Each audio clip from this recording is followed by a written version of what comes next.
Hey guys, my name's Melia Beasely, and I wanted to talk to y'all today. We can jump in the Word, we can talk about this. I hope your quarantine is going great, or as great as it can be.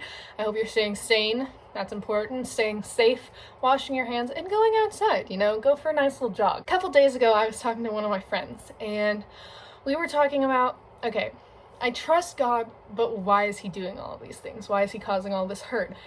It doesn't make sense. And then a couple days later, I was talking with my discipleship group, and we decided to jump into Lamentations 3, and that's where we're going to be today. If you have your Bible out, feel free to flip to it. This is a great passage. We're going to start in verse 13. He drove into my kidneys the arrow of his quiver. I have become the laughing stock of all the peoples, the object of their taunts all day long. He has filled me with bitterness. He has sated me with wormwood. He has made my teeth grind on gravel, and he has made me cower in ashes. My soul is bereft, I don't know how to say that, of peace. I have forgotten what happiness is, so I say, my endurance has perished, and so has my hope from the Lord. Now, up until here, Jeremiah is personifying this sufferer, and he's talking about this man who is driving arrows into kidneys and who is making chains heavy and making him the laughing stock. And the man that he's talking about is God. This is interesting because a lot of the times in the Bible we don't see how God is making someone suffer. And then in verse 17 and 18, this is where it really hits me, and this is where I think it's applicable for most of all of us. I have forgotten what happiness is, so I say, my endurance is perished, and so has my hope from the Lord. So that is a really like mind-blowing verse, because I feel like we all feel this sometimes. Like, we all go through seasons of just like stress and piling stuff on our shoulders, and you're getting out of breath and you're getting tired and you just need sleep, and you still have to keep going, whether that be with school, work, friends, anything.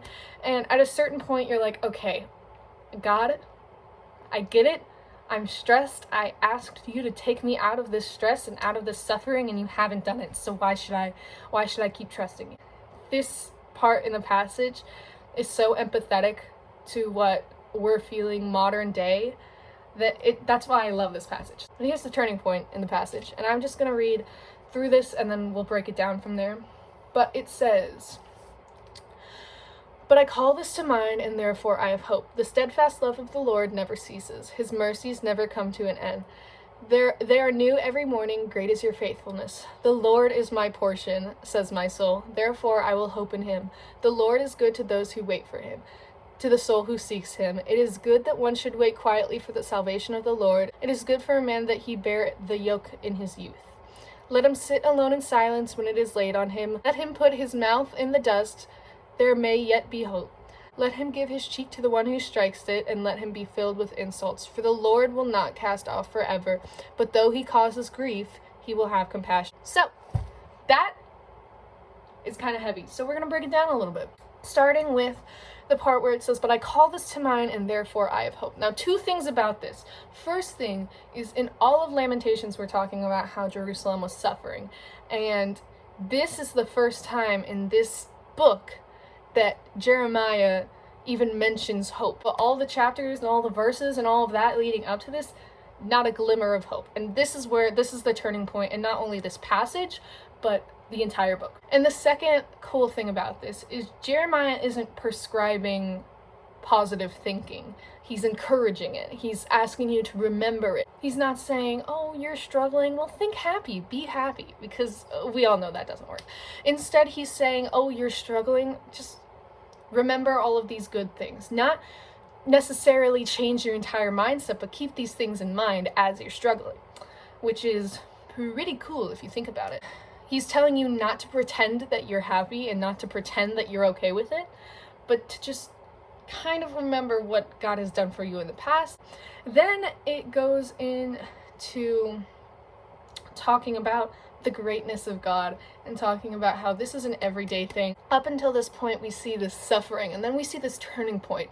So just ask yourself right now, in your own home, in your room, wherever you are, hopefully in your home, ask yourself, what has God taken away from me? What has God made me suffer through? What has happened to me in the past to where I have a little bit of a neglectful side in my heart. So the next question we're going to ask is, why did he take that away from you? So in verses 28 through 30, it's basically saying, let him, and him being the sufferer, let him be beaten, let him put his mouth in sand, which is disgusting, let him sit alone in silence, let insults be upon him, which all sounds like horrible things, but then it gets into, again, a turning point, which is why I love this passage, is because it gives you all these things that you can empathize with, and then it turns them and it flips them on their head, and it's like, well, here's the good part about it, that you don't have to submit to, but you can remember.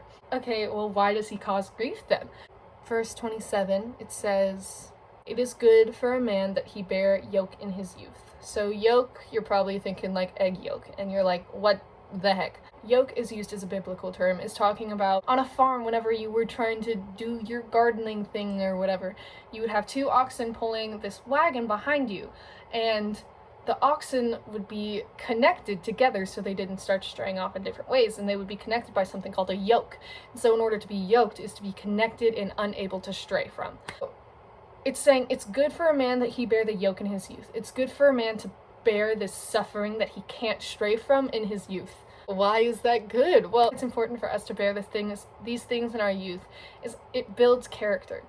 And so that gets into the why is God making me struggle through this? It builds character. God is causing you grief for a reason, so you can handle things in the future, so you have the experience, so when it happens again, as it inevitably will, you know how to handle it, and you know where to run to, and you know where to not run to. And another thing about this passage is Jeremiah calls us not to be consumed. He specifically lays out, be upset, you know?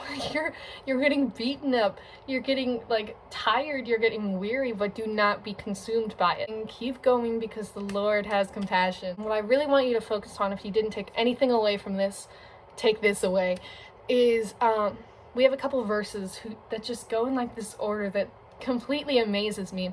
And it's, my endurance is perished, so is my hope for the Lord. But then it goes to, I call this to mind, and therefore I have faith or hope. And then it goes to, though he causes grief, he will have compassion. Which is the timeline that I want us to really connect with. Is because I feel like we feel that a lot. We go through the motion of, I'm tired and I'm weary and I'm mad at God and I don't trust him anymore. But then you go to, okay, but I have to keep in mind what he's done for me before. And then you go to, though he causes grief, he has compassion. And there's a reason that I'm going through this grief right now. So big takeaways is the timeline that I talked about, and also that our God is a compassionate God. He has a reason for everything, which I know is super hard to trust. And if you need a while, ponder on that. You have the time to. So that's all for today. Thank you so much for watching if you made it to the end. I know this was unnecessarily long. I hope you have a great day. Stay safe. I will be praying for every single one of you, and wash your hands. Okay, bye.